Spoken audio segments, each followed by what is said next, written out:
All right. Hi, everybody. Welcome to this teacher feature with Megan, who's going to talk a little bit about her practice and what she does. One thing that's been really cool is Megan's come to the sanctuary multiple times to use the Duke Ethnobotanical Archives and spend time at the sanctuary. And so I'm super excited about her class and how we can, use the Lloyd Library as a resource for herbal research in all different capacity. I consider her a fellow ethnobotanist. I don't know. Would you consider you? That's correct, right? You're sort of in the, Yeah, I yeah, mean, I have a master's degree in it, so I hope so. yeah, yeah.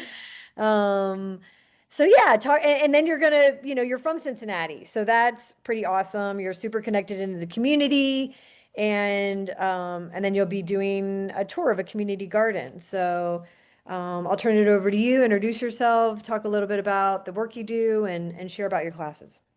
Yeah, hi everyone. My name is Meghan Henshaw, and I'm an herbalist in Cincinnati. So my business name is Ocotillo Herbals. I was based in the Southwest for a long time and then moved back to Cincinnati in 2020. But my ancestors have been in the city since the 1850s. They had a furniture factory downtown, and so I kind of like to think about the Lloyd brothers and their pharmacy and my ancestors sort of overlapping each other on the street. I don't know if that's actually true, but I like to imagine it. I think But highly possible, highly yeah, possible. yeah, totally. But I have been doing just a lot of teaching in the city since I got back. I did my undergrad degree at Bastyr University in herbal science, and then I did my master's in ethnobotany at the University of Kent in Canterbury over in England. And then I had the pleasure to work with the Global Diversity Foundation and the Moroccan Biodiversity's Livelihoods Organization, which is a Moroccan-led biodiversity and cultural preservation project that's been in existence mostly in Marrakesh, but also in the High Atlas. So I did my master's work there looking at organoleptics and quality assessment and plant identification with thyme and lavender. And I'm going to be teaching two different classes. So one is going to be like a lunch and iced tea in the Melrose Medicinal Garden, which is in the Walnut Hills neighborhood, which is a really historically significant neighborhood in the city. And I've been growing medicinal plants there and stewarding that land for the past 5 years. So that's just a great community space. It's really set up as a green classroom. So I teach classes there and then also have weekly volunteer days. So a lot of people just come and they're curious about what can grow in the Ohio River Valley. They have, access to green space. Maybe it's a, fire escape with some pots on it, or maybe it's a community garden space, or, possibly a yard. So, it's a way for people to come and actually see what thrives here in the city. It's one of about 8 community gardens in the neighborhood. So there's really a deep practice of community gardening in the city, lots of pockets all over the city. And this is a cool format in that I've got about 14 raised beds at the community garden. And then there's a common orchard that's been planted about, I think, maybe 7 years ago. So it's set up so that people can just kind of come through and pick fruit if they would like. And then the medicinal garden, I grow a lot of the medicinal herbs that I use in my products because I do small batch products. And yeah, it's a really special spot, and I'm excited to be able to show it to folks and serve some iced tea with herbs that were grown in the garden. And then the other class that I'm going to be teaching is a botanical treasure trove, tips for the researching herbalist at the Lloyd Library. So I've had the pleasure of working with the Lloyd collections for over a decade, and I'm one of the 2025 Curtis Gates Lloyd Fellows. So I'll be working on an herbal zine project that's really centered around a medicinal seed tube that I grow all the plants for in the community garden and harvest the seeds. So the zine is going to be about the ethnobotanical background, cultivation methods, history of eclectic use, just a really deep dive into about 7 different medicinal plants. And, that's going to be happening this fall in September and October. I'll be working with my research partner, Julia Obianco, who's an artist in the city as well. And I'm excited to share, just some herbal tips on how, to use the Lloyd collections because it's pretty vast and it's a bit overwhelming, I think, if you don't know what you're looking for or you don't know how to ask for things. Yeah. So I'm going to go over just some, useful tips about how to go about delving into the collections. And, there's fellowships. I mean, Susan, because you Yeah. did one a Yeah. number of years ago. Yeah. But, the Lloyd fellowships and the artist in residency programs are amazing resources for the herbal community. It's a way to have a bit of funding to do a creative project involving plants. And I know that, all of us have those ideas just floating around in our head. And it's nice to be able to have a bit of funding to actually execute some of that. And it's a way that you can kind of delve into the collections and really create something that is of use to the public. And it's the library is unique in that it's a not-for-profit and it's open to the public.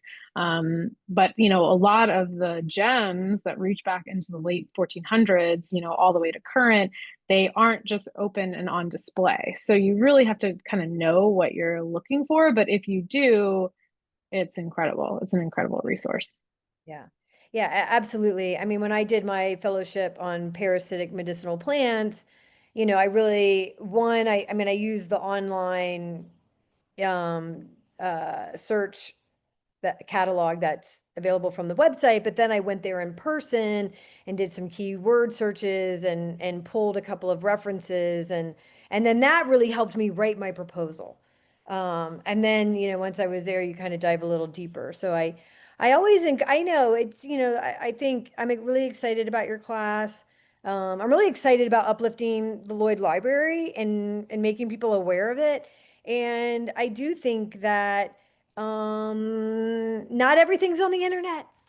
And finding those things that aren't on the internet and, incorporating them into your work is like super powerful and also really exhilarating and taking the time to really show up and plug in is is super key. And I mean, the Lloyd, librarians are so helpful. I Yeah. can't even sing their praises enough because I mean, even when I was doing my research abroad, I was having a really difficult time finding these primary resources, and I was at Kew Gardens, which is Yeah. like the cornerstone of so much botanical information, but they couldn't find these volumes that I was looking for. And I emailed Erin at the Lloyd Library and she scanned them and got them to me within like 72 hours. I mean, it's the level of dedication of these librarians with sharing botanical knowledge is just really admirable. Yeah. Yeah. And so yeah, I feel, I'm super excited about United Plant Savers, growing our library and being a member of CBHL and uh yeah, being able to, complement what the Lloyd Library is doing in a different way. And so yeah, I Yeah. a lot of stuff that's out there is just really regurgitated information. And so getting back to that source knowledge and seeing how those things have changed over time, it's super fascinating. Um, Yeah. I mean, in all my classes that I teach, I always have a section on building your herbal library. I did a whole lecture at the Lloyd about specifically, these herbal gems that have been published in the last 5 years, because there's so many amazing books that are out there. I mean, lots of people know Braiding Sweetgrass and Robin Wall Kimmerer's work, but there's Iwigara by Enrique Salmon. There's, just so many amazing books out there. Held by the Land by Lee Joseph, who's another ethnobotanist. So I think that it's really important, especially during this particular moment in history where there's just a lot of trash on the internet, to be able to have some references, some physical references. So like, even if people are like looking at information online, to be able to cross-reference and have something that they know and they trust this author or this set of authors. And I think, the Lloyd Library just has literally all of those things in one single place. So it's lovely to be able to like lift up the primary resource. Yeah, just acquiring of information and I think it's fun because, especially like you said, much of the information that's out there is actually regurgitated and you can figure out, oh, I'm seeing this particular statement about this particular herb, and then to be able to find it in the original publication that it was mentioned in, you start to see these threads that connect all of these different botanical teachers. Yeah. And I think it's interesting because it helps us to understand what the US history involving herbal medicine really is created by, and who's published and who's not, and all of that. Yeah. Yeah, and I think it's really fun to read the eclectic journals, to read the writings of the Lloyds and many others, the Lloyd Library bulletins. They're really well written and they really cite well the information that they're using in their articles. And I feel like it's more of like a nice mix between the personal humanist experience and also the scientific. And I feel like Hmm. we kind of go we don't have a good balance between those two things. I feel like we go like way too personal and like nothing to back it up, or we go so scientific that you can't really interpret it or feel like you relate to it. So I Yeah, don't it know if it makes that's me think about, yeah, I mean, I agree. I think that it makes me think about how at that time, the Lloyd brothers, they were pharmacists yeah, and they, were looking at so many different sources of information and they were really acting in a lot of different capacities because pharmacists were also botanists, were also chemists. I mean, there was just this real eclectic yeah, way of looking at medicinal plants and botany. And I think that it really shows in how the information was written because, you know, now we have advanced chemical analysis. We can take the fingerprint of the plant and really like look at all the different levels of the different, chemical constituents if we want. But back in the day, people had to rely on their senses. And so you do get like more of this like personal story around, how people identified this plant as being, accurately golden seal or black cohosh or, Asian ginseng, because, we've had just so much commerce since time immemorial about, where these different plants are coming from. And, you can really get a sense of the story of how these plants got to different places from reading those kinds of texts.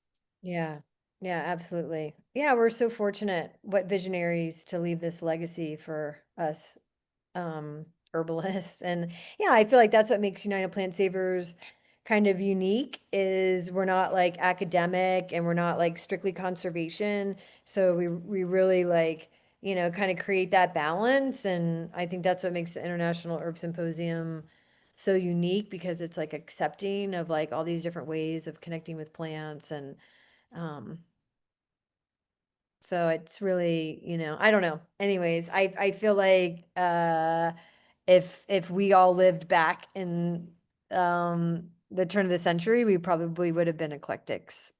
Yeah, totally. Yeah. There's a lot of overlap in perspective and principles and ethics and of course that's what really, inspired me was that the eclectics were very much conservation oriented and a lot of their writings talk about actually growing these forest botanicals and not taking too much and being really, aware of where these plants were coming from, so it's Yeah. yeah, a lot of Yeah. the And I mean, it different gives you same conversation, different error.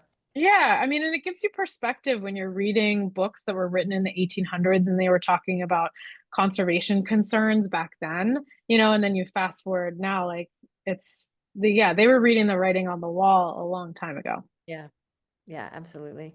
Well, great. I'm, looking forward to your classes and the garden tour and yeah, really hopefully getting the word out to people in Cincinnati, and how they can plug in to the International Herb Symposium and really uplift this story because it's surprising to me how many people I talk to who are doctors or who live in Cincinnati, and I'm like the Lloyd Library, the eclectics, and it's just like, whoop.